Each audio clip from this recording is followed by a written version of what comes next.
Quand ma belle-fille a dit « c'est ridicule, vous ne faites que gêner », et que mon fils a détourné le regard en me demandant de quitter la table dans ma propre maison, quelque chose s'est brisé en moi.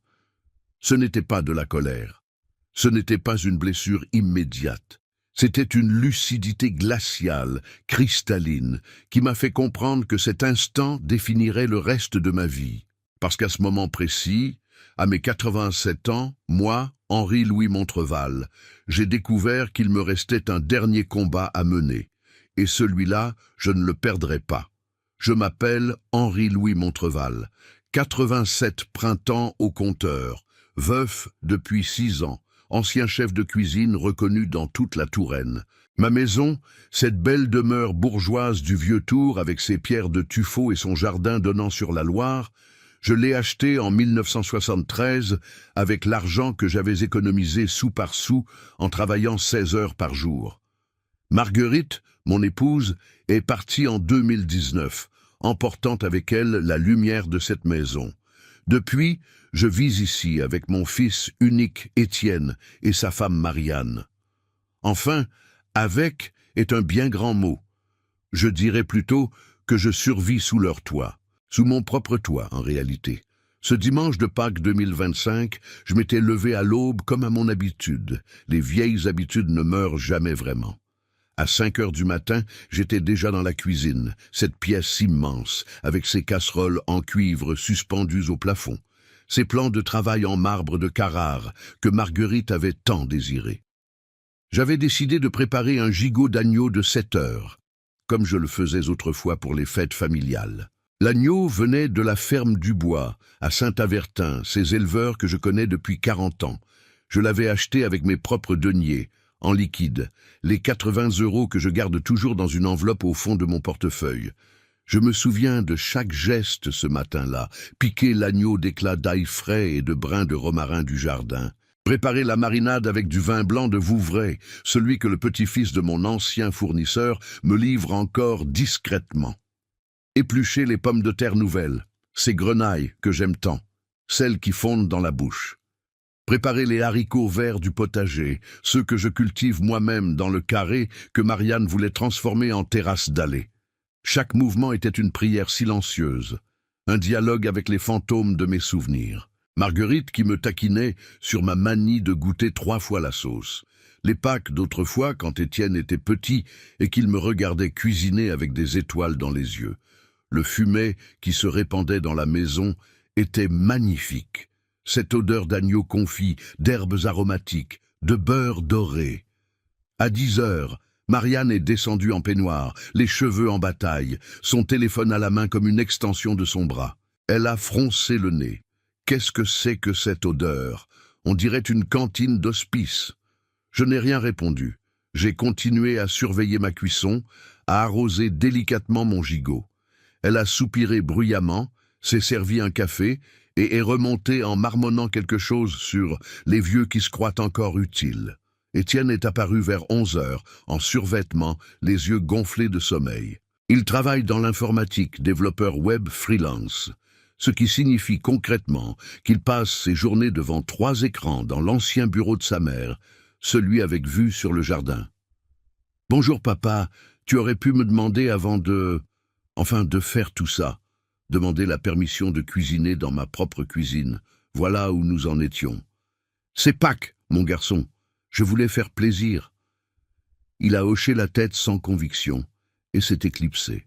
À 13 heures, j'ai dressé la table de la salle à manger. La nappe en lin brodé que Marguerite avait reçue de sa grand-mère, les assiettes en porcelaine de Limoges, celles de notre service de mariage, les verres en cristal de Baccarat, héritage de mes parents. J'avais même sorti les couverts en argent massif, ceux que nous ne sortions que pour les grandes occasions. Je voulais que ce soit beau, digne, comme avant, comme quand Marguerite était là et que cette maison résonnait encore de rires et de conversations. J'ai apporté le gigot sur un plateau, accompagné de tous ces légumes dorés au beurre clarifié. La viande se détachait à la cuillère, exactement comme elle le devait après 7 heures de cuisson lente. Les grenailles étaient croustillantes à l'extérieur, fondantes à l'intérieur. Les haricots verts brillaient sous leur persillade. C'était un plat parfait. techniquement irréprochable. Le genre de plat qui m'avait valu mes étoiles au guide Michelin il y a 30 ans, quand je dirigeais encore le restaurant Le Faisan Doré, sur la place Plumereau. Marianne s'est assise en soupirant, consultant toujours son téléphone. 38 ans, ancienne attachée de presse dans une boîte de communication à Paris, aujourd'hui en reconversion professionnelle permanente, ce qui veut dire qu'elle ne travaille plus depuis 2 ans. Elle portait une robe griffée, probablement achetée avec l'argent du compte joint qu'elle partage avec mon fils. Étienne s'est installé en face d'elle, évitant mon regard comme il le fait depuis des mois maintenant. J'ai servi avec soin, disposant dans chaque assiette une belle tranche d'agneau rosé, quelques grenailles, une portion de haricots. Marianne a piqué du bout de sa fourchette, a porté un morceau à sa bouche. J'attendais, ce moment fragile où le cuisinier attend le verdict, même à 87 ans, même après une vie entière de fourneau. Elle a mâché lentement, puis elle a éclaté de rire. Pas un petit rire poli, un rire moqueur, presque méprisant. Mais c'est ridicule. C'est quoi ce truc?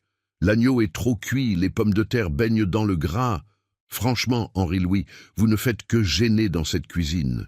Vous n'êtes plus d'âge à jouer au grand chef. Le silence qui a suivi était assourdissant. J'ai cherché le regard de mon fils. Étienne fixait son assiette comme si elle contenait la réponse à toutes les questions de l'univers. Ses mâchoires se sont contractées. J'ai vu qu'il allait parler. Et pendant une fraction de seconde, j'ai espéré qu'il me défendrait, qu'il dirait à sa femme qu'elle dépassait les bornes, que c'était ma maison, mon agneau, mon dimanche de Pâques. Au lieu de cela, il a murmuré, sans me regarder, « Papa, peut-être que ce serait mieux si tu allais te reposer dans ta chambre. On finira le repas entre nous. » Me chasser, de ma propre table, dans ma propre maison, le jour de Pâques. Je me suis levé avec une lenteur calculée. J'ai replié ma serviette, celle brodée à mes initiales HLM. J'ai repoussé ma chaise sans bruit. J'ai pris mon assiette, celle que je venais de remplir avec tant de soin, et je l'ai emportée vers la cuisine. Derrière moi, j'ai entendu Marianne ricaner. Enfin, un peu de tranquillité. Je ne comprends pas pourquoi il s'obstine à jouer au cuisinier. À son âge, il devrait être en maison de retraite, pas dans nos pattes. Nos pattes, dans ma maison. Celle que j'ai payée 450 000 francs en 1973, soit environ 170 000 € actuels, mais qui en vaut aujourd'hui près de 850 000, selon la dernière estimation du notaire.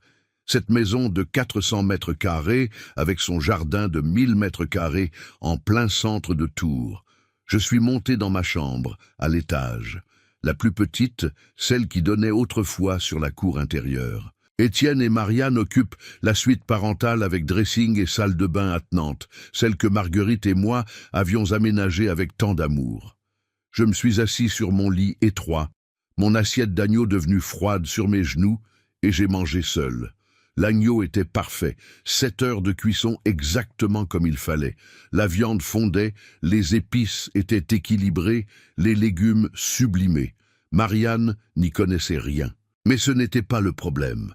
Le problème, c'est que je venais de comprendre quelque chose de fondamental. Je n'étais plus qu'un fantôme dans ma propre vie. Laissez-moi vous raconter comment j'en suis arrivé là. Comment un homme qui a construit sa vie pierre par pierre, qui a travaillé comme un forcené pendant 60 ans, qui a élevé son fils dans l'amour et le respect, en est venu à être chassé de sa propre table le jour de Pâques. Parce que cette histoire ne commence pas ce dimanche fatidique. Elle commence bien avant, des années avant, des décennies peut-être. Je suis né en 1938, dans une famille modeste de Tours. Mon père était ouvrier aux manufactures de tabac, ma mère femme de ménage, chez les bourgeois du quartier Saint-Gatien. Nous vivions dans un petit appartement de 2 pièces, rue Colbert, au-dessus d'une épicerie qui sentait toujours le café torréfié et les haricots secs. J'étais l'aîné de 4 enfants. L'argent était rare, compté, économisé centime par centime. Mais nous mangions tous les jours, et surtout nous mangions bien. Ma mère, Odette, avait ce don incroyable de transformer 3 fois rien en festin. Une carcasse de poulet devenait un bouillon doré et nourrissant. Des légumes un peu fatigués du marché se métamorphosaient en ratatouille parfumée. Le pain rassis se réincarnait en pain perdu caramélisé qui nous faisait saliver. C'est elle qui m'a transmis cet amour de la cuisine. Pas la cuisine des grands restaurants, pas encore, mais la cuisine du cœur, celle qui nourrit l'âme autant que le corps. À 14 ans, en 1952, j'ai quitté l'école. Mon père venait de perdre son emploi. Les manufactures fermaient les unes après les autres. Il fallait que je rapporte de l'argent à la maison. Je me suis présenté dans tous les restaurants de Tours, cherchant une place de commis, de plongeur, n'importe quoi. C'est monsieur Gauthier, propriétaire du restaurant L'Escargot d'Or sur la place Plumereau, qui m'a donné ma chance. Tu es bien maigre, petit, mais tu as l'air volontaire. On verra ce que tu vaux. J'ai commencé à éplucher des légumes, laver de la vaisselle, porter des caisses, 12 heures par jour, 6 jours par semaine, pour 8000 francs anciens par mois, soit environ 60 € actuels.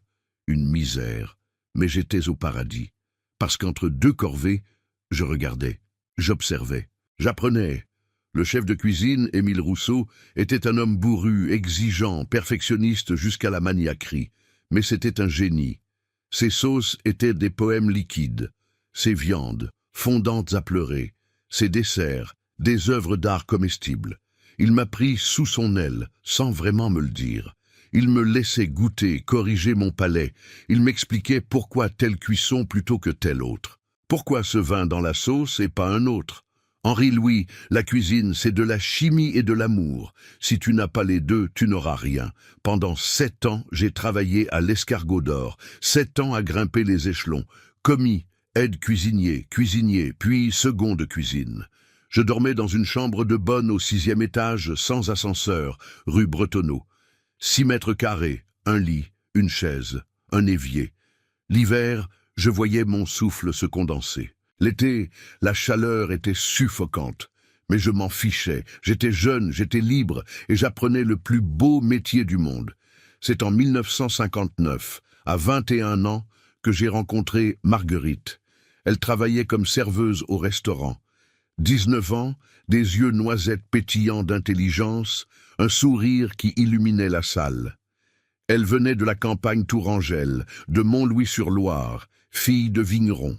Elle avait cette fraîcheur, cette authenticité que les filles de la ville avaient déjà perdue. Le coup de foudre n'existe que dans les romans, disait ma mère. Elle avait tort. Dès le premier jour où Marguerite est entrée dans la cuisine pour transmettre une commande, quelque chose s'est déclenché en moi. Sa façon de rire avec les clients, sa manière de porter les plats avec grâce. Son professionnalisme mêlé de chaleur humaine. Il m'a fallu 3 mois pour oser lui parler autrement que pour le service.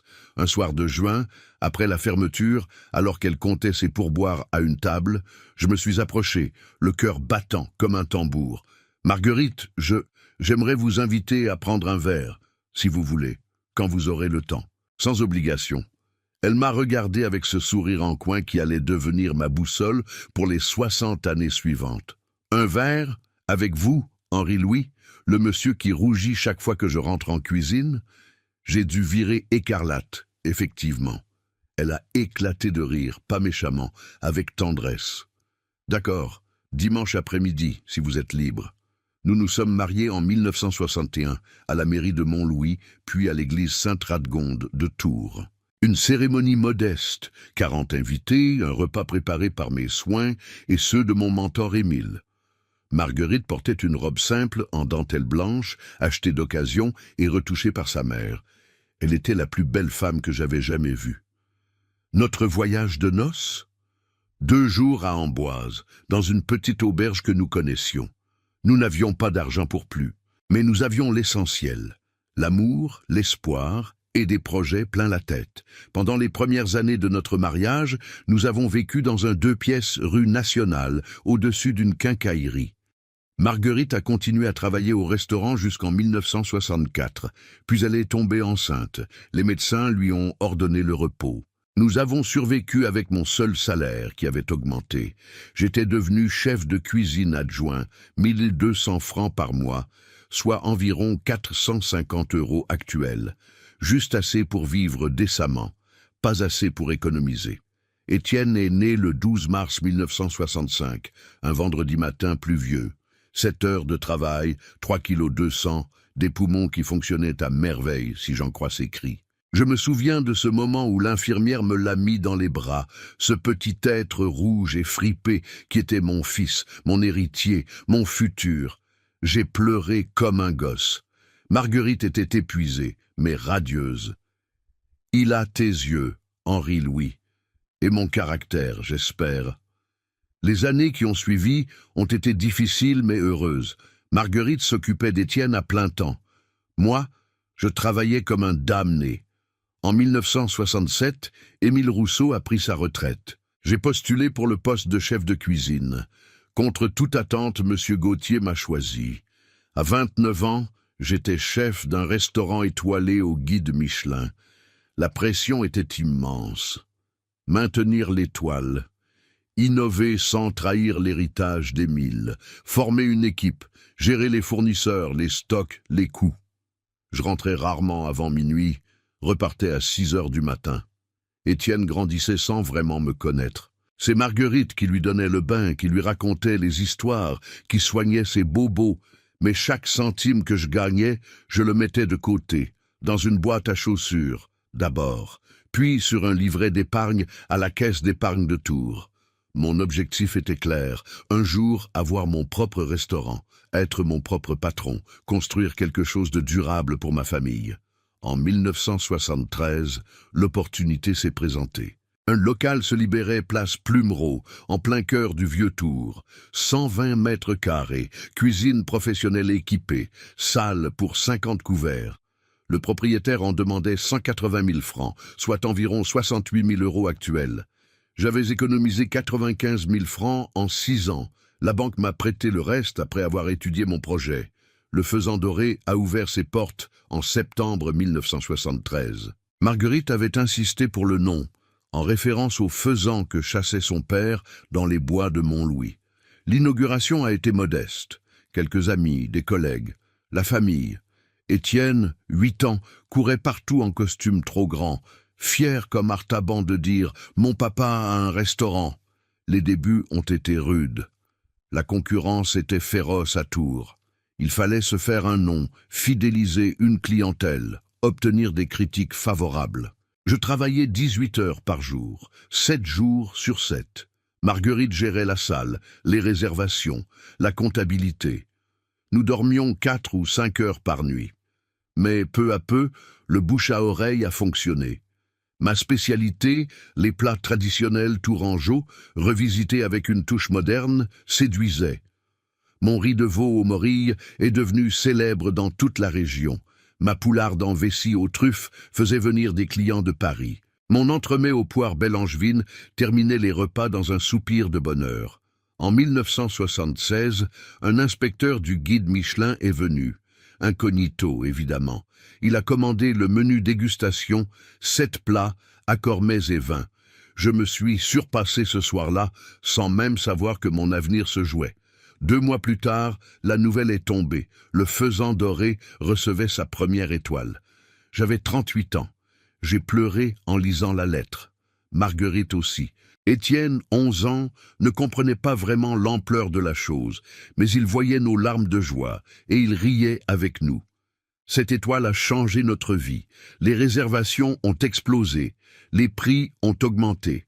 Les revenus aussi.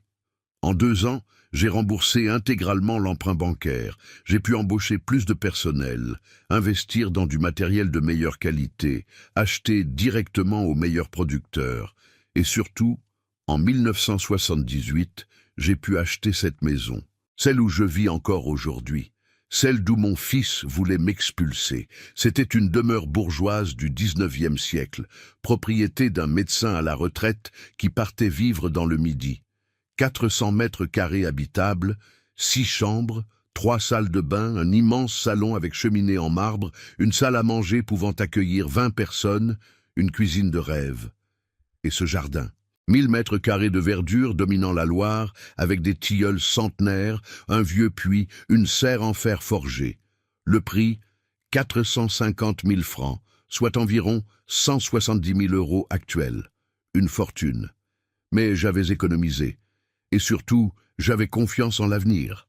Marguerite est tombée amoureuse de cette maison dès la première visite.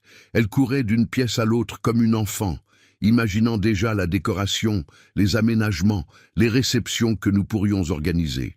Étienne, 13 ans, était fasciné par le jardin, déjà en train de planifier où il construirait sa cabane. « On la prend, Henri-Louis » m'a demandé Marguerite, les yeux brillants. « On la prend, ma chérie. » Nous avons emménagé en juin 1978. Ce furent les plus belles années de notre vie. Le restaurant tournait à plein régime, la maison était notre havre de paix. Étienne grandissait bien. Il était bon élève, travailleur, respectueux, un peu timide peut-être, un peu trop dans sa bulle, mais gentil, fondamentalement gentil. Les dimanches, notre seul jour de fermeture, nous organisions des déjeuners familiaux. Les parents de Marguerite venaient de Montlouis. Ma mère, veuve depuis peu, venait avec mes frères et sœurs. Nous étions parfois 15, 20 autour de la grande table. Je cuisinais pour le plaisir, pas pour la critique. Des plats simples, généreux, qui sentaient bon l'enfance et le terroir. Étienne aidait en cuisine, maladroitement mais avec enthousiasme. Il voulait être chef cuisinier comme papa. Il me posait 1000 questions sur les techniques, les ingrédients, les combinaisons. Je lui apprenais patiemment, heureux de transmettre mon savoir. « Papa, pourquoi tu mets du vin blanc dans la sauce et pas du rouge ?»« Parce que le blanc ne masque pas le goût délicat du poisson, mon garçon. Le rouge serait trop puissant, il écraserait tout. » Il hochait la tête gravement, comme si je venais de lui révéler un secret d'État. En 1983, nouveau coup de tonnerre, le faisan doré décrochait sa 2e étoile Michelin. 2 étoiles, une consécration. J'étais au sommet de mon art, reconnu par mes pairs, respecté par la profession. Les grands chefs venaient dîner chez moi. Paul Bocuse, les frères Trois-Gros, Michel Guérard. Des ministres, des artistes, des industriels réservaient des mois à l'avance. Les revenus suivaient. Entre le restaurant et les investissements que je commençais à faire sur les conseils avisés de Maître Beaumont, mon notaire devenu ami, le patrimoine se constituait, mais nous restions simples. Marguerite conduisait une Peugeot 305 d'occasion. Je portais les mêmes costumes depuis 10 ans. Nous partions en vacances à Oléron, dans un camping municipal. « À quoi bon l'argent si c'est pour perdre son âme ?» disait Marguerite. Elle avait raison, comme toujours. Étienne a grandi dans cet environnement d'excellence et d'humilité. Il a fait de brillantes études au lycée Descartes, obtenu son bac avec mention, intégré une classe préparatoire scientifique. Puis une école d'ingénieurs à Lyon, l'INSA. Nous étions si fiers. Il revenait à Tours pour les vacances, nous racontait ses projets, ses ambitions. Il voulait travailler dans l'informatique, un domaine d'avenir, disait-il. Plus de cuisine, finalement. La passion de ses 13 ans s'était éteinte. J'en ai été un peu déçu, je l'avoue, mais un père doit respecter les choix de son fils. En 1998, à 60 ans, j'ai pris une décision difficile. Vendre le faisan doré. J'avais donné 38 ans de ma vie à ce restaurant. 38 ans de passion, de sueur, de sacrifice. Mais mon corps commençait à fatiguer. Les stations debout de 15 heures me brisaient le dos. La chaleur des fourneaux m'épuisait. Et surtout, je voulais profiter de Marguerite, de notre maison, de notre jardin avant qu'il ne soit trop tard. Un groupe hôtelier parisien m'a fait une offre généreuse, 2,3 millions de francs, soit environ 350 000 €. J'ai accepté, à condition qu'ils gardent le nom, l'esprit et surtout mon équipe. Ils ont tout promis. Ils n'ont tenu aucune de leurs promesses. 2 ans plus tard, le faisan doré fermait, transformé en bar à tapas branchés. Mon héritage culinaire était balayé. Ça m'a brisé le cœur. Mais j'avais l'argent de la vente. Maître Beaumont m'a conseillé une partie en assurance vie, une partie en placement diversifié, une partie pour acheter 2 appartements dans le centre historique de Tours, rue du Commerce. Des biens qui prendraient de la valeur et me généreraient des revenus locatifs. En parallèle, ma pension de retraite de chef d'entreprise s'est révélée confortable, 2 850 € net par mois. Ajouté aux 1 400 € de loyer, nous vivions avec 4 250 € mensuels. largement suffisant pour 2 personnes aux besoins modestes. Marguerite et moi avons vécu 15 années de bonheur tranquille. Nous jardinions ensemble. Je cuisinais pour le plaisir, testant de nouvelles recettes, invitant des amis. Nous voyagions un peu, la Toscane, l'Andalousie, la Provence.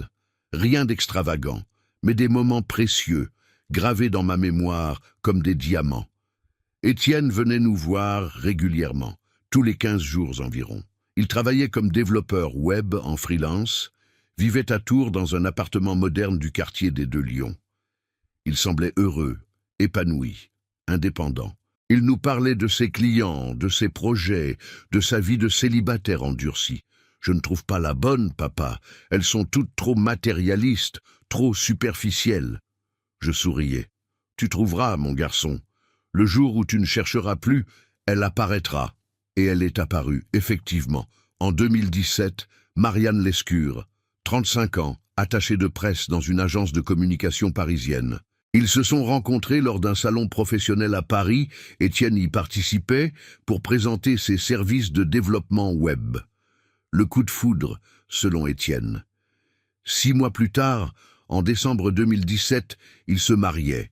Une cérémonie rapide à la mairie de Tours, pas d'église, pas de grande réception. On veut quelque chose d'intime, avait expliqué Marianne avec un sourire que j'avais trouvé un peu forcé. 20 invités, un cocktail dans un salon privé d'un hôtel du centre-ville. 2 heures de célébration expédiées. Marguerite m'avait glissé à l'oreille. « Cette fille ne me revient pas, Henri-Louis. Elle regarde notre maison comme un promoteur regarde un terrain à bâtir. » Voyons, ma chérie, ne sois pas si dure. Étienne l'aime, c'est l'essentiel. L'amour rend aveugle, et ton fils a toujours été un peu naïf. Marguerite avait raison, comme toujours. Les premiers mois, Marianne a joué le jeu. Souriante, prévenante, intéressée par nos vies. Elle posait beaucoup de questions. Sur le restaurant, sur mes années de gloire, sur la maison. Toujours la maison. Sa valeur, son entretien, sa superficie. Cette demeure est magnifique, Henri-Louis. Ça doit valoir une fortune aujourd'hui, non? Avec le marché immobilier qui flambe, je restais évasif. C'est notre maison, Marianne, pas un investissement. Puis, Marguerite est tombée malade. Mars 2018. Cancer du pancréas diagnostiqué à un stade avancé. Stade 4. Les médecins ont été honnêtes. 6 mois à 1 an d'espérance de vie, chimiothérapie palliative, soins de confort, préparation à l'inévitable. Le monde s'est effondré. Marguerite, mon épouse, ma complice, mon amour de 60 ans, allait mourir. Et je ne pouvais rien faire. Juste la tenir, la soutenir, l'accompagner dans cette dernière épreuve. Étienne est venu souvent au début. Il pleurait en voyant sa mère s'affaiblir, maigrir, perdre ses cheveux. Marianne l'accompagnait parfois, mais elle restait toujours en retrait, mal à l'aise, consultant son téléphone dans la salle d'attente de l'hôpital. « Je ne supporte pas les hôpitaux », expliquait-elle. Puis les visites se sont espacées. Un client urgent, un projet qui ne pouvait attendre, Marianne qui n'allait pas bien, toujours une excuse. Marguerite s'en est rendue compte. Étienne a changé depuis qu'il est avec elle. Il est devenu distant, préoccupé, comme s'il calculait constamment quelque chose. Il est amoureux, ma chérie, ça rend égoïste parfois. Non, Henri-Louis, ce n'est pas de l'égoïsme amoureux, c'est autre chose. Fais attention à toi quand je ne serai plus là. Protège-toi, protège notre patrimoine. Ne dis pas ça, tu vas guérir. Non, mon amour, je ne vais pas guérir, et tu le sais. Promets-moi de faire attention. J'ai promis, la gorge serrée. Marguerite est morte un mardi d'octobre 2019, à 4 heures du matin, à l'hôpital Bretonneau de Tours. J'étais seul à son chevet. Je lui tenais la main. Elle a ouvert les yeux, une dernière fois, m'a souri faiblement et a murmuré « Merci pour tout, mon amour. Veille sur toi. » Puis plus rien. Le bip régulier du moniteur cardiaque est devenu un long sifflement continu. Les infirmières sont accourues. Gestes mécaniques, protocole, constatation du décès, condoléances professionnelles. J'ai appelé Étienne. Il est arrivé 2 heures plus tard sans Marianne. Elle ne supporte pas les hôpitaux, a-t-il répété. Il a pleuré en voyant le corps de sa mère, mais ses larmes m'ont semblé, attendues. Comme s'il jouait le rôle du fils affligé sans vraiment ressentir la perte. Les funérailles ont eu lieu au cimetière de la Salle, par un samedi pluvieux de novembre. 200 personnes sont venues. D'anciens clients du restaurant, des amis, la famille. Marianne était là, en robe noire Chanel, lunettes de soleil même sous la pluie, consultant discrètement son téléphone pendant l'homélie. Après l'enterrement, après le départ des derniers invités, Étienne m'a pris à part dans le salon funéraire. « Papa, tu ne peux pas rester seul dans cette grande maison. À ton âge, c'est dangereux. Et si tu tombes dans l'escalier ? Et si tu as un malaise dans la nuit ? Marianne et moi, on a réfléchi. On va venir s'installer avec toi. Comme ça, tu seras en sécurité. On pourra s'occuper de toi. » Sur le moment, j'ai été touché. Mon fils s'inquiétait pour moi. Il voulait me protéger, prendre soin de son vieux père. J'étais fragile, endeuillé, vulnérable. J'ai dit oui. Quelle erreur monumentale. Quelle naïveté criminelle. Ils ont emménagé 3 semaines plus tard, en novembre 2019. 2 camions de déménagement, des meubles design incompatibles avec le style classique de la maison, des cartons et des cartons d'affaires. Marianne a immédiatement pris possession de la suite parentale. C'est la plus grande chambre, Henri-Louis. Vous comprenez, Étienne et moi avons besoin d'espace. Vous serez très bien dans la chambre du fond, c'est plus calme, plus adapté pour vous reposer. La chambre du fond, celle que nous utilisions comme débarras. 12 mètres carrés, un lit simple, une armoire branlante. La chambre de bonne, en somme, j'ai protesté mollement, Marianne a insisté fermement. Étienne a détourné le regard, j'ai cédé. Parce que j'étais encore en deuil, parce que je n'avais plus la force de me battre, parce que je voulais croire que c'était temporaire. Les premières semaines, tout semblait supportable. Marianne préparait parfois le dîner. Des plats industriels réchauffés, du riz Uncle Ben's, des nuggets de poulet surgelés. Rien à voir avec la vraie cuisine, mais au moins elle faisait un effort. Étienne s'occupait de quelques courses. Il me demandait ce dont j'avais besoin, achetait mes marques préférées. Il passait de temps en temps dans ma chambre pour prendre de mes nouvelles. Mais très vite, l'atmosphère a changé. Subtilement d'abord, puis de plus en plus ouvertement. Un matin de décembre 2019, je suis descendu à 6 heures pour préparer mon café. Marianne était déjà dans la cuisine en peignoir, l'air contrarié. « Henri-Louis, il faut qu'on parle. Vous faites beaucoup trop de bruit le matin. Les portes qui claquent, la machine à café qui gronde, vos pas dans l'escalier. Étienne travaille tard le soir. Il a besoin de dormir. Pourriez-vous être plus discret ? Être discret, dans ma propre maison, pour ne pas déranger les gens qui vivaient chez moi gratuitement. Je vais faire attention, Marianne. Et puis, tant qu'on y est, cette habitude de cuisiner tous les jours, c'est vraiment nécessaire ? Ça embaume toute la maison, ça nous donne faim, alors qu'on n'a pas toujours envie de manger vos plats lourds et gras. Mes plats lourds et gras, mes créations qui avaient reçu 2 étoiles Michelin. Je cuisine pour moi, Marianne. Vous n'êtes pas obligée de manger ce que je prépare. Justement, c'est un gaspillage. L'électricité du four, le gaz des plaques, l'eau pour la vaisselle. Tout ça coûte cher. Il faudrait penser à économiser. Économiser. Dans ma maison, payée depuis 30 ans. Avec mon argent, mes factures réglées avec ma pension. Février 2020. Marianne a débarqué un soir avec une liasse de documents et son sourire le plus mielleux. Henri-Louis, on a réfléchi avec Étienne. Pour simplifier la gestion de la maison, ce serait plus pratique que vous versiez votre pension sur un compte joint qu'on va créer tous les 3.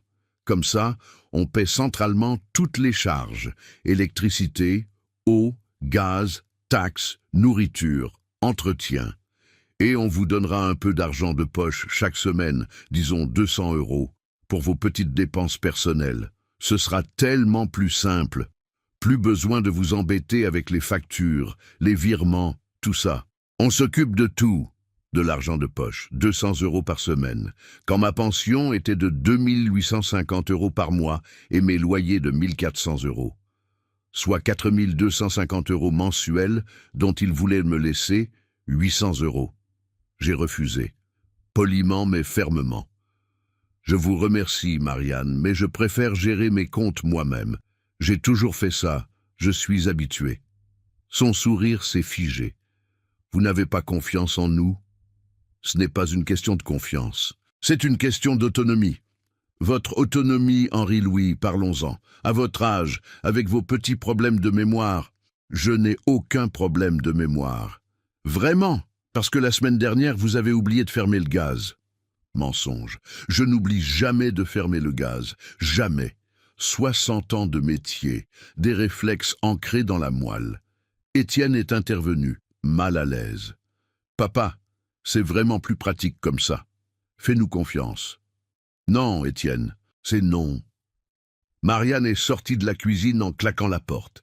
Étienne m'a regardé avec ce mélange de reproches et de résignation qui allait devenir sa marque de fabrique. Les jours suivants, l'ambiance s'est glacée. Marianne ne me parlait plus. Étienne évitait mon regard. Ils s'enfermèrent dans leur chambre, chuchotant des conversations que je n'entendais pas, mais dont je devinais la teneur. Mars 2020, premier confinement dû au Covid-19. Nous nous sommes retrouvés bloqués ensemble dans la maison, 24 heures sur 24, 7 jours sur 7. Pendant 2 mois, ce fut un enfer. Marianne m'interdisait l'accès au salon. C'est notre espace de télétravail, Henri-Louis. Vous avez votre chambre. Le jardin aussi était devenu leur territoire. On fait du yoga, on a besoin de concentration. Je me retrouvais confiné dans ma chambre minuscule, comme un prisonnier dans sa cellule. Je descendais pour cuisiner, rapidement, entre 2 de leurs visioconférences. Je mangeais seul, dans la cuisine, debout parfois. Un jour, j'ai osé m'installer au salon pour regarder les informations. Marianne est entrée, a éteint la télévision sans un mot et m'a regardé fixement jusqu'à ce que je me lève et parte. Mai 2020, déconfinement. Mais rien n'est revenu à la normale. Un matin, je suis descendu et j'ai trouvé des cartons dans l'entrée. Des cartons contenant mes affaires, mes livres de cuisine, mes photos de famille, mes souvenirs du restaurant. « Qu'est-ce que c'est ?» ai-je demandé à Marianne. « On réorganise les espaces, Henri-Louis. Votre chambre était encombrée. Ce n'est pas sain à votre âge. On a fait du tri. Les choses utiles sont dans les cartons. Le reste, on l'a jeté. » Jeté. Dans les containers à l'extérieur. Le camion de collecte passe demain. Je me suis précipité dehors. 3 grands sacs poubelles noirs. Je les ai ouverts, le cœur battant. À l'intérieur, des photos de Marguerite et moi le jour de notre mariage. Le tablier de cuisine que portait Émile Rousseau, mon mentor, et qu'il m'avait offert le jour de mon départ. Les premières critiques du faisan doré, encadrées. Le diplôme de mes 2 étoiles Michelin. Des dizaines de livres de recettes annotés de ma main. Toute ma vie professionnelle. Jetée comme un déchet. J'ai tout récupéré, tremblant de rage et de chagrin. J'ai remonté les sacs dans ma chambre. Marianne m'a regardé faire avec un sourire narquois. Vous voyez, Henri-Louis, c'est exactement ce que je disais. Vous accumulez. À votre âge, il faut savoir lâcher prise, se détacher du matériel. Se détacher de mes souvenirs, de ma vie, de mon identité. C'est là, je crois, que quelque chose s'est brisé définitivement en moi, ou plutôt que quelque chose s'est réveillé. Une lucidité froide, une détermination que je croyais éteinte. Il ne me respectait pas, il ne m'aimait pas. Il me tolérait en attendant que je meure pour hériter, et il était temps que je réagisse. Juin 2020, j'ai commencé à observer, vraiment observer, leurs habitudes, leurs conversations, leurs gestes. Je notais mentalement, dans un petit carnet que je gardais caché sous mon matelas. J'ai remarqué que Marianne recevait des colis presque tous les jours, des vêtements de luxe, marques haut de gamme, Hermès, Louis Vuitton, Chanel. Des centaines, parfois des milliers d'euros par commande. J'ai remarqué qu'Étienne consultait souvent des sites de paris sportifs sur son ordinateur. J'ai remarqué qu'il sortait dîner au restaurant 2, 3 fois par semaine. Des établissements gastronomiques, 150, 200 euros par soirée. D'où venait l'argent? Étienne gagnait correctement sa vie, certes, mais pas assez pour ce train de vie. Marianne ne travaillait plus depuis son arrivée à Tours, officiellement en reconversion professionnelle. Juillet 2020, j'ai trouvé la réponse par hasard. En rangeant le courrier sur le buffet de l'entrée, une enveloppe est tombée. Une lettre de la caisse d'épargne, adressée à Étienne, ouverte. Je n'aurais pas dû la lire, mais je l'ai fait. C'était un relevé de compte. Un compte épargne que Marguerite avait ouvert au nom d'Étienne en 1990 pour ses 25 ans, et sur lequel nous versions régulièrement de l'argent. Un compte dont j'étais co-titulaire, que je consultais rarement. Solde au 1er janvier 2020, 38 750 euros. Solde au 1er juillet 2020, 7 200 euros. 31 000 euros, disparus en 6 mois. J'ai vérifié les mouvements. Des retraits réguliers. 5 000 ici, 3 000 là, 2 000 ailleurs.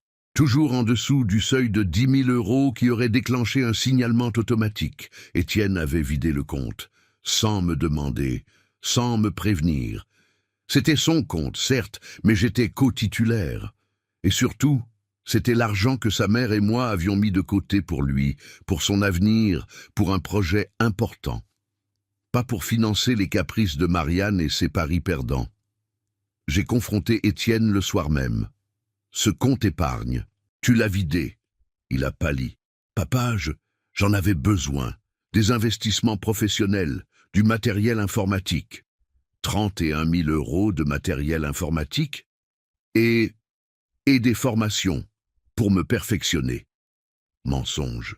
Je le voyais dans ses yeux, dans sa façon de bafouiller. C'est pour Marianne, pour ses vêtements, pour vos restaurants.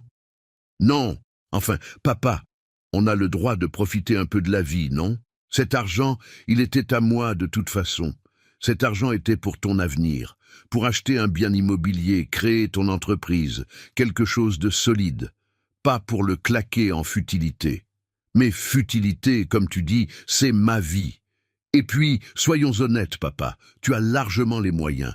Tu as cette maison qui vaut une fortune, tes appartements, ta pension confortable. Nous, on galère. C'est normal que tu nous aides. Que je les aide. En les logeant gratuitement dans ma maison de 850 000 euros, en payant toutes les charges, la nourriture, l'entretien, pendant qu'ils claquaient des dizaines de milliers d'euros en superflu. Si tu galères tant que ça, Étienne, trouve un vrai emploi, un CDI, un salaire fixe. Le salariat, c'est l'esclavage moderne, papa. Tu ne peux pas comprendre, tu es d'une autre génération. L'esclavage moderne. Le garçon qui avait grandi dans le confort, qui n'avait jamais manqué de rien, qui avait fait les meilleures écoles, me parlait d'esclavage. Cette conversation n'a mené nulle part. Étienne s'est braqué. Marianne, qui avait écouté derrière la porte, est entrée en furie. Vous êtes égoïste, Henri-Louis. Vous gardez tout pour vous pendant que votre fils se bat pour survivre. Vous avez des millions qui dorment et vous refusez de l'aider. Des millions. Comment savait-elle? Je n'avais jamais parlé de l'ampleur de mon patrimoine à Étienne. Je n'ai pas de millions, Marianne. Menteur! On a vu les lettres de votre notaire. Cette maison vaut au moins 800 000 euros. Vos appartements pareils, sans compter vos placements, vos assurances vie. Ils avaient fouillé dans mes papiers, violé mon intimité, calculé mon patrimoine. Sortez de cette pièce, Marianne. Quoi? J'ai dit, sortez. Cette conversation ne vous concerne pas. Tout ce qui touche à l'argent dans cette famille me concerne. Je suis la femme de votre fils. Vous êtes une invitée dans ma maison et vous venez de dépasser les limites. Le silence qui a suivi était chargé d'électricité. Marianne me fixait, les poings serrés, le visage écarlate. Étienne regardait ailleurs, lâche comme toujours. Finalement, elle a craché « Un jour, vieux débris, cette maison sera à nous. Et ce jour-là, c'est vous qui dégagerez. » Elle est sortie en claquant la porte. Étienne l'a suivie sans un mot, sans un regard pour moi. Cette nuit-là, allongé sur mon lit étroit dans ma chambre minuscule, j'ai pris une décision. J'allais me protéger, juridiquement, financièrement, émotionnellement. Le lendemain matin, j'ai appelé Maître Beaumont, mon notaire. « Pierre, j'ai besoin de vous voir. Rapidement et discrètement. »« Bien sûr, Henri-Louis. Demain, 15 heures, à l'étude ? » ?»« Parfait. » Le rendez-vous a duré 3 heures. J'ai tout expliqué à Maître Beaumont. La situation, les abus, les menaces, les vols déguisés. Il m'a écouté attentivement, prenant des notes. « Henri-Louis, vous êtes dans une situation que je vois malheureusement de plus en plus souvent. Des enfants qui profitent de leurs parents âgés, qui les dépouillent progressivement. Il faut agir, et vite. » « Que me conseillez-vous ? » ?»« Plusieurs choses. D'abord, sécurisez votre patrimoine. Créez une SCI pour les appartements, vous seul, comme gérant. Modifiez les bénéficiaires de votre assurance vie. Rédigez un nouveau testament, parfaitement blindé. Ensuite, documentez tous les abus. Photos, enregistrements si possible, témoignages. Construire un dossier juridique solide. Et pour la maison, c'est plus délicat. Tant qu'Étienne vit ici, vous ne pouvez pas l'expulser facilement. C'est votre fils. Par contre, vous pouvez prendre des mesures préventives. Une donation avec réserve d'usufruit à une fondation, par exemple. Comme ça, à votre mort, la maison n'ira pas à Étienne, mais à l'organisme que vous aurez choisi. Et surtout, faites-vous établir un certificat médical complet attestant de votre pleine capacité mentale. Parce que si j'ai bien compris, il pourrait essayer de vous faire passer pour sénile. Exactement. Maître Beaumont avait tout compris. Nous avons passé les semaines suivantes à tout mettre en place, discrètement, méticuleusement. Chaque signature, chaque document, chaque démarche était une pierre de plus dans la forteresse que je construisais autour de ma dignité et de mon patrimoine. Parallèlement, j'ai consulté le docteur Girard, mon médecin depuis 30 ans. Je lui ai expliqué la situation. Il a été catégorique. « Henri-Louis, je vais vous faire passer tous les tests cognitifs existants. Mini mental state, test de l'horloge, évaluation gériatrique complète. Et je vous établirai un certificat médical détaillé, daté, signé, cacheté. Si quelqu'un essaie de vous faire passer pour incapable, ce document le ridiculisera. » Les tests ont duré 2 heures. Résultat, performance cognitive excellente pour mon âge, mémoire intacte, raisonnement logique parfait, capacité de jugement préservée. Vous êtes plus lucide que la moitié de mes patients de 50 ans, Henri-Louis, a souri le docteur Girard en me tendant le certificat. J'avais mes munitions. Restait à attendre le bon moment pour les utiliser. Ce moment est arrivé plus tôt que prévu. En juillet 2023, 2 ans après le début de mon observation. Cette nuit-là, je ne dormais pas. Insomnie, comme souvent. Je suis descendu vers 2 heures du matin pour me préparer une tisane. En passant devant le bureau d'Étienne, j'ai entendu des voix. Ils discutaient, croyant que je dormais profondément à l'étage. Je me suis arrêté. J'ai écouté. Et ce que j'ai entendu a confirmé mes pires craintes. « On ne peut pas continuer comme ça éternellement », disait Marianne avec cette voix agacée que je connaissais si bien. « Ton père va vivre jusqu'à 100 ans. Il est solide comme un roc. Pendant ce temps, on est coincé ici, à le supporter, à marcher sur des œufs. C'est insupportable. Je sais, ma chérie. Mais qu'est-ce que tu veux que je fasse? C'est mon père. Justement, c'est ton père et c'est toi son seul héritier. Cette maison vaut une fortune, les appartements aussi. Et il a certainement de l'épargne qu'on ne connaît pas. On pourrait avoir une vraie vie, Étienne, voyager, s'installer à Paris, je pourrais relancer ma carrière dans une vraie agence. Marianne, je ne vais quand même pas. Je ne te demande pas de le tuer, crétin. Je te demande de réfléchir intelligemment. Il y a des solutions légales. Une tutelle, par exemple, pour personnes vulnérables. On fait constater par un médecin qu'il n'est plus en état de gérer ses affaires.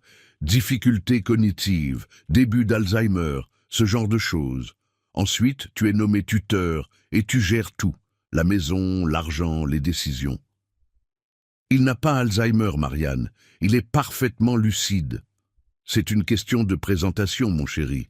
Je connais un médecin, le docteur Renard, un ancien client de mon agence. Il est très arrangeant pour ce genre de démarche. quelques consultations bien orientées, un rapport médical circonstancié, et hop. Ensuite, on peut même envisager un placement en EHPAD. Il y en a un très correct à Saint-Cyr-sur-Loire, le Clos des Roses.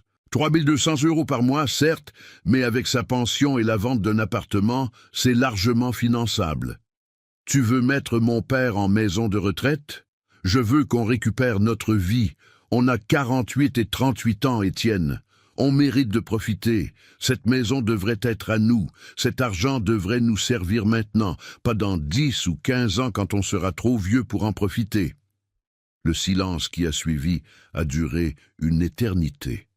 J'attendais, j'espérais, qu'Étienne refuse catégoriquement, qu'il défende son père, qu'il envoie promener sa femme et ses plans sordides.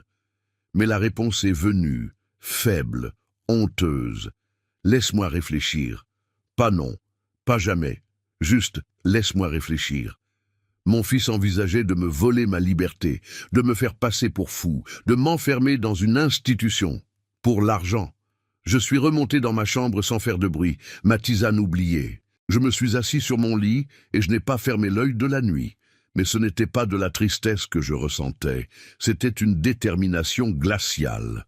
Le lendemain matin, j'ai pris rendez-vous avec Maître Fontaine, l'avocate spécialisée en droit des successions que m'avait recommandé Maître Beaumont. Je lui ai tout raconté. Monsieur Montreval, nous allons construire un dossier en béton. Mais j'ai besoin de preuves, des enregistrements, si possible. Comment? Je ne suis pas expert en technologie. C'est très simple.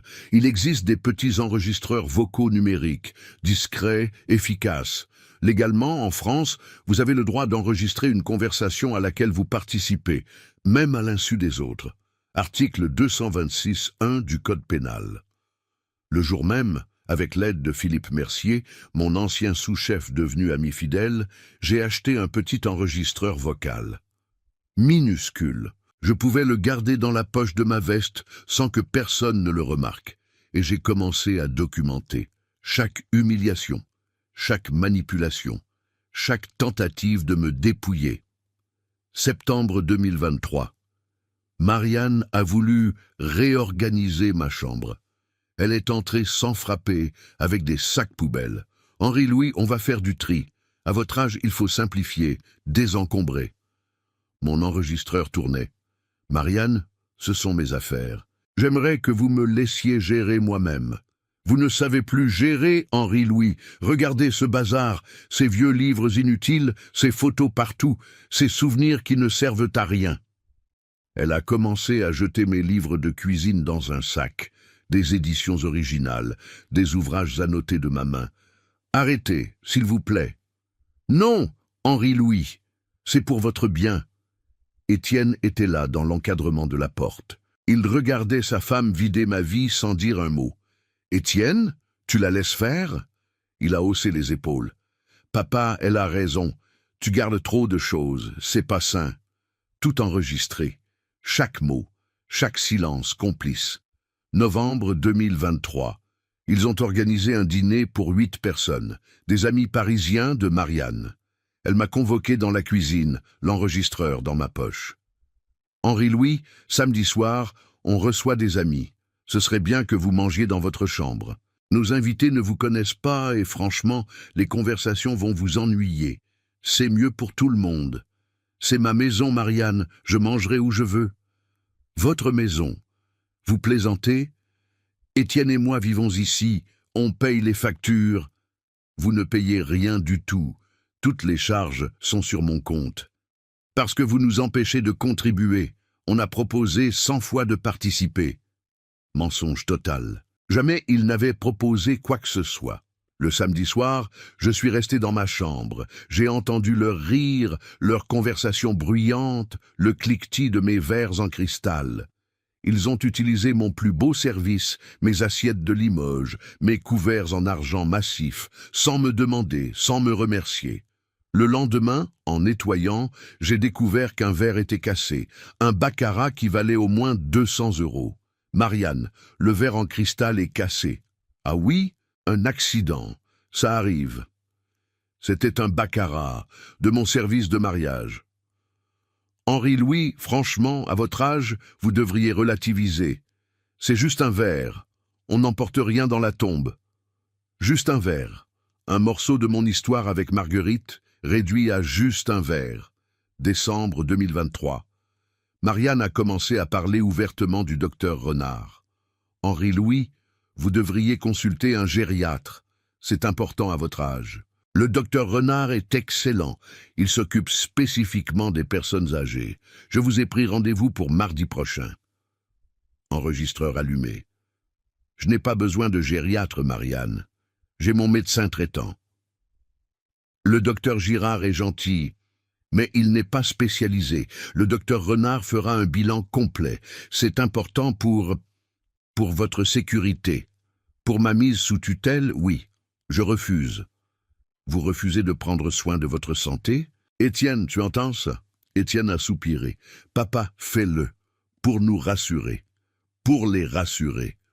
Ou pour leur fournir le certificat médical bidon dont ils avaient besoin. Finalement, j'ai accepté, sachant exactement ce qui se tramait. Le rendez-vous était fixé au 15 janvier 2024.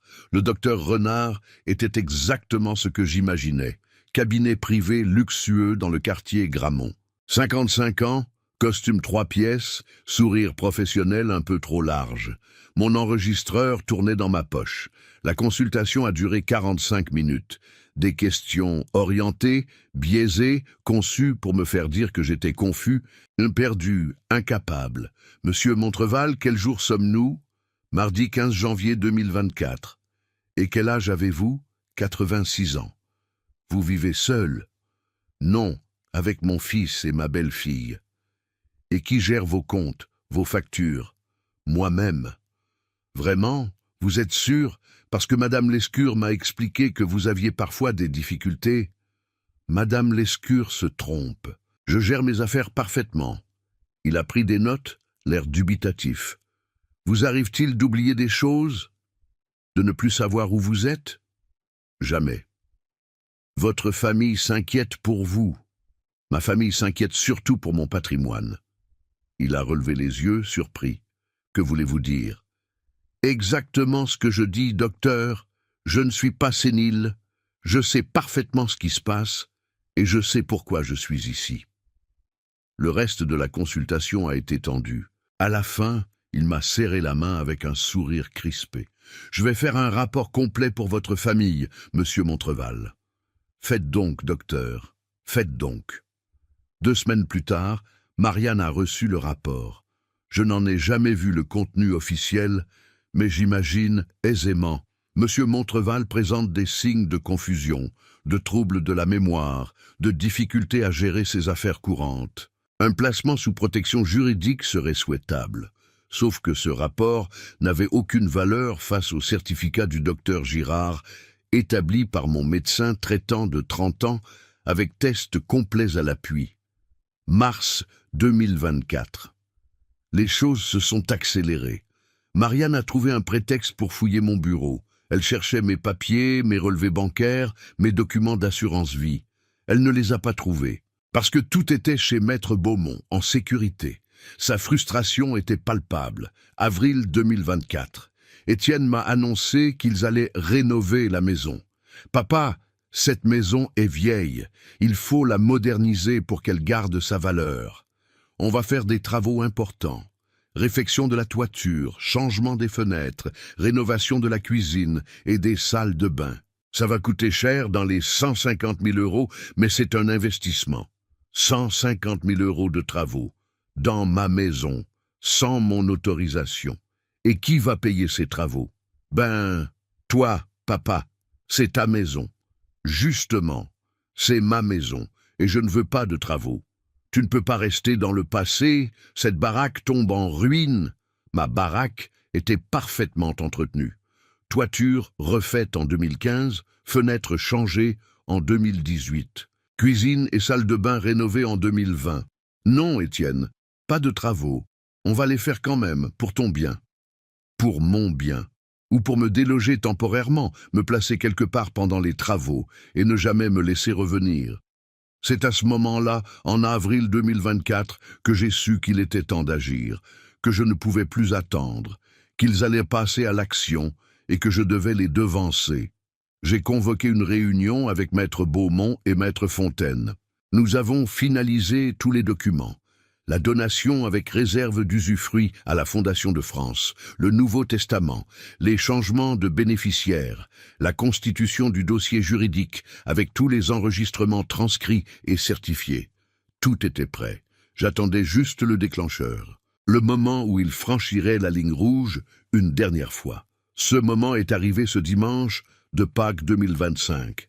Quand Marianne a ri de mon agneau, quand Étienne m'a demandé de quitter ma propre table, quand j'ai compris que je n'étais plus qu'un obstacle à éliminer.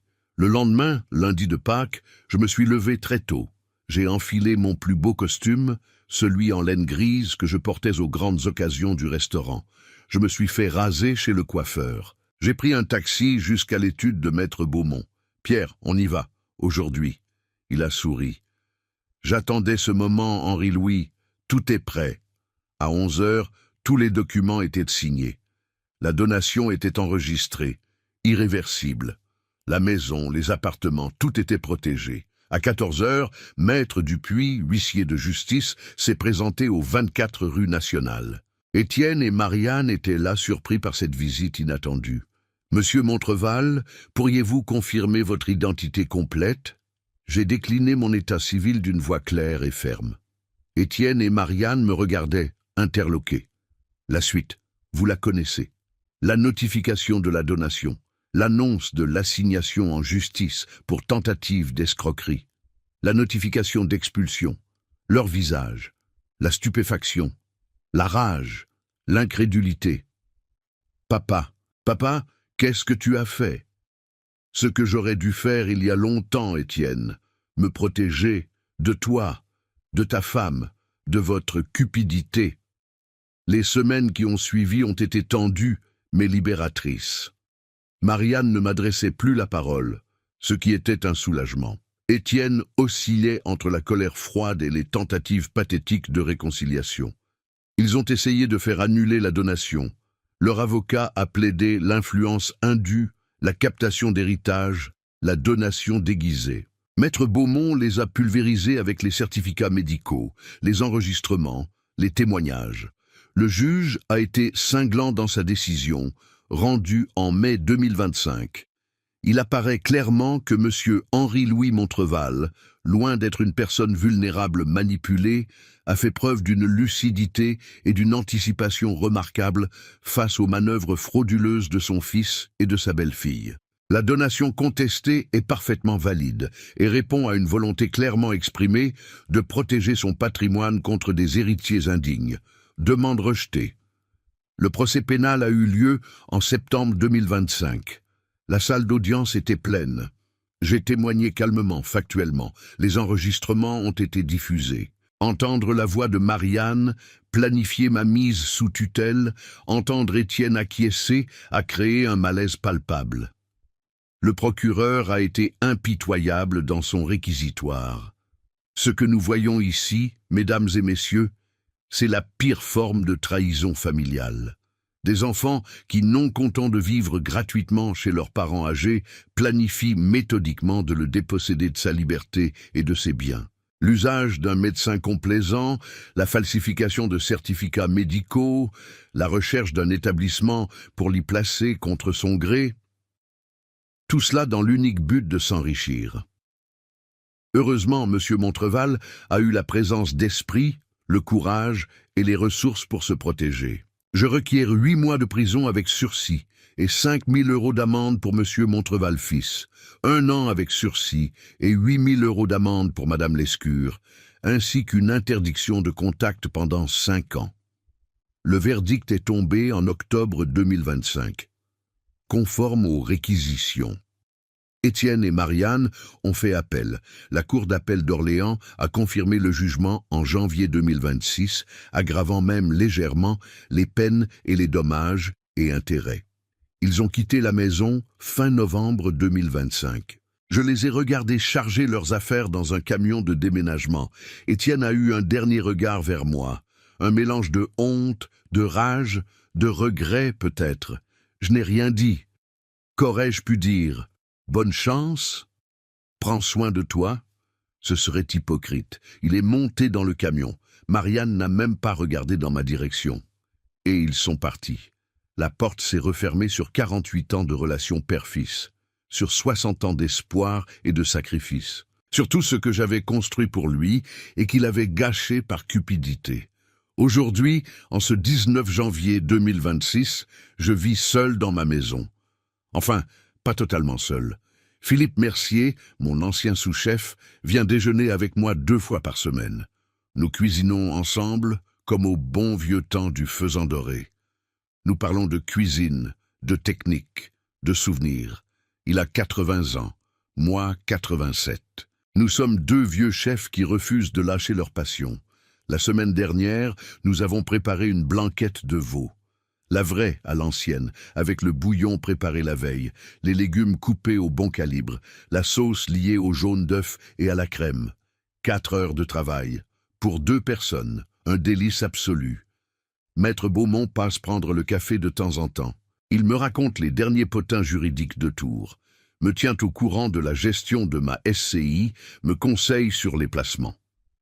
Le docteur Girard me rend visite régulièrement, plus en ami qu'en médecin. Nous jouons aux échecs. Il perd souvent. Il prétend que c'est exprès pour me faire plaisir. Je sais que c'est faux, et ça me ravit. J'ai réorganisé ma vie selon mes désirs, mes besoins, mon rythme.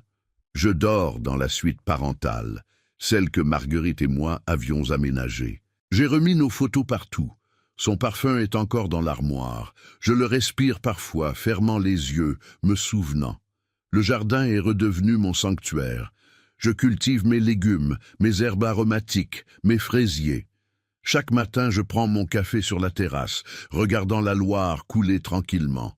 C'est simple, c'est paisible, c'est suffisant. Ma maison restera à mon nom en usufruit jusqu'à ma mort. Ensuite, elle ira à la Fondation de France, section aide aux personnes âgées démunies. Elle servira, j'espère, à aider d'autres vieux à ne pas subir ce que j'ai subi, à garder leur dignité, leur liberté, leur maison, mes appartements aussi. Mon assurance vie et mes placements sont répartis. Et 40% à la Fondation de France, 30% à l'Association des chefs cuisiniers retraités que j'ai découverte et qui fait un travail formidable, 20% au service de soins palliatifs de l'hôpital Bretonneau qui s'est si bien occupé de Marguerite, et 10% à Philippe, mon fidèle ami. Étienne aura sa réserve héréditaire comme le prévoit la loi française, environ 15 000 € selon les calculs de Maître Beaumont. De quoi payer ses dettes de jeu peut-être. Rien de plus. Est-ce que j'ai des regrets? Oui, des tonnes.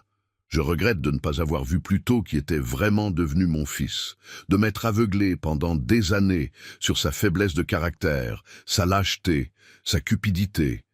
Je regrette de lui avoir tout donné, sans jamais rien exiger en retour. L'amour inconditionnel, peut-être, ce n'est pas toujours la meilleure éducation.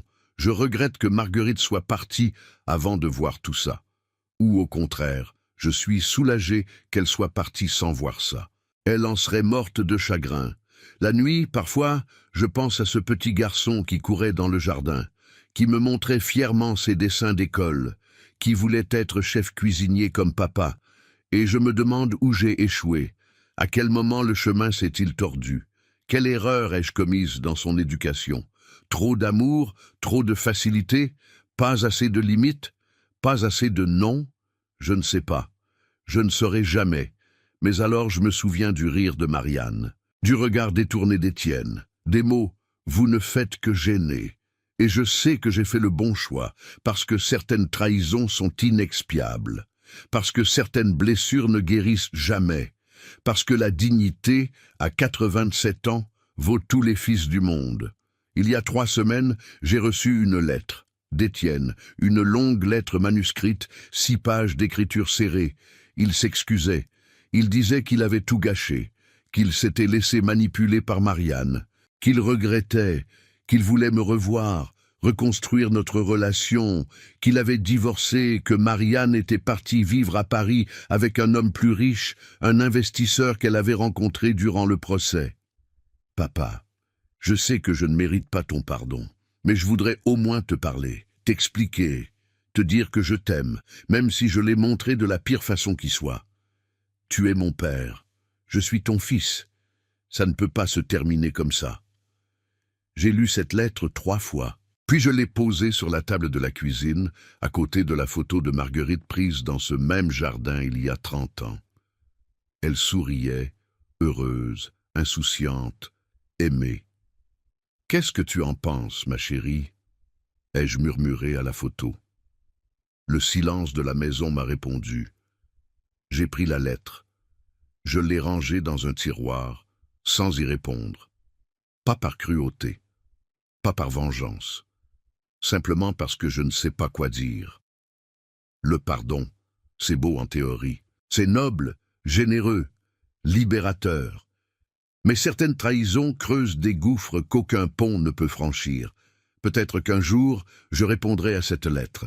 Peut-être que je proposerai un café, une conversation, une tentative de compréhension. Peut-être, mais pas aujourd'hui, pas maintenant. Aujourd'hui, je choisis la paix, la sérénité, la dignité reconquise. Je choisis mes matins tranquilles, avec vue sur la Loire, mes déjeuners avec Philippe, mes échecs avec le docteur Girard, mon jardin qui renaît à chaque printemps. Je choisis de vivre mes dernières années pour moi, sans peur, sans humiliation, sans avoir à quêter du respect dans ma propre maison. Parce que j'ai 87 ans et que j'ai enfin compris quelque chose de fondamental. On n'est jamais trop vieux pour se battre pour sa dignité. On n'est jamais trop vieux pour dire non. On n'est jamais trop vieux pour recommencer. Ce dimanche de Pâques 2025, quand j'ai été chassé de ma propre table, j'ai cru toucher le fond de l'humiliation. En réalité, c'était le début de ma libération. Parce qu'en acceptant cette humiliation en silence, j'ai pu voir la vérité en face. Et en voyant la vérité, j'ai pu agir. Mon gigot d'agneau était parfait ce jour-là. 7 heures de cuisson exactement comme il fallait. La viande fondait. Les épices étaient équilibrées. Les légumes sublimés. Marianne n'y connaissait rien. Mais ce n'était pas le problème. Le problème, c'était le mépris, l'arrogance, la certitude qu'un vieil homme de 87 ans ne pouvait plus se défendre. Ils se sont trompés. Et maintenant, ils le savent. Hier, j'ai préparé un nouveau gigot d'agneau, pour Philippe et moi. 7 heures de cuisson. Parfait. Nous l'avons savouré avec un Chinon 2015, en parlant de l'ancien temps, en riant de nos souvenirs de brigade. C'était délicieux, c'était joyeux, c'était libre. Et ce soir, en me couchant dans mon lit, dans ma chambre, dans ma maison, je me suis dit quelque chose que je n'avais pas ressenti depuis des années. Je suis heureux. Pas d'un bonheur éclatant, non. D'un bonheur tranquille. Celui d'un homme qui a livré son dernier combat et qui l'a gagné. Celui d'un père qui a perdu son fils, mais qui a retrouvé sa dignité. Et entre les deux, je sais ce que j'ai choisi. Je sais ce qui compte vraiment. Voilà mon histoire. L'histoire d'un vieil homme qu'on croyait fini, diminué, exploitable, et qui a prouvé qu'à 87 ans, on peut encore avoir de la ressource, de la volonté, et surtout le dernier mot. Si cette histoire vous a touché, si vous avez un parent âgé autour de vous, prenez le temps de l'écouter vraiment, de le respecter, pas pour son argent, pas pour son héritage futur, mais pour ce qu'il est, pour ce qu'il a accompli, pour l'amour qu'il vous a donné. Parce que le jour où vous réalisez que vous l'avez perdu, il est souvent trop tard. Et contrairement à un plat manqué, une relation familiale brisée ne se refait pas. Moi, Henri-Louis Montreval, ancien chef doublement étoilé au guide Michelin, veuf aimant, père trahi, j'ai fait mon choix. J'ai choisi la dignité plutôt que l'humiliation, la justice plutôt que la résignation, la solitude paisible plutôt que la compagnie toxique. Et chaque matin, quand je me réveille dans ma chambre, dans ma maison, libre et respecté, je me dis que j'ai bien fait. Même si mon gigot de Pâques n'a jamais été apprécié à sa juste valeur par ceux qui auraient dû. Parce qu'au final, ce n'était pas le gigot qui comptait, c'était le respect, la dignité, l'amour véritable. Et ça, aucune étoile Michelin, aucun patrimoine, aucun héritage ne peut le remplacer. Vous avez aimé cette histoire de dignité retrouvée et de justice familiale.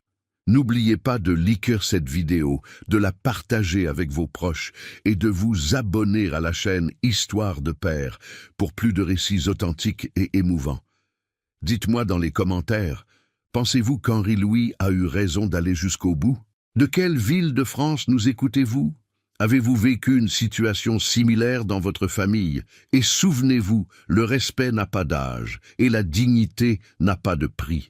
Une famille qui ne vous aime que pour votre argent n'est pas une vraie famille. Prenez soin de vos aînés, écoutez-les, respectez-les, pas pour ce qu'ils possèdent, mais pour ce qu'ils sont. À très bientôt pour une nouvelle histoire, et d'ici là, prenez soin de vous et de ceux que vous aimez vraiment. Un grand merci de votre fidélité et n'oubliez pas, la meilleure revanche, c'est celle qui se prépare avec soin, patience et lucidité, comme un bon plat, comme un gigot de 7 heures. À bientôt.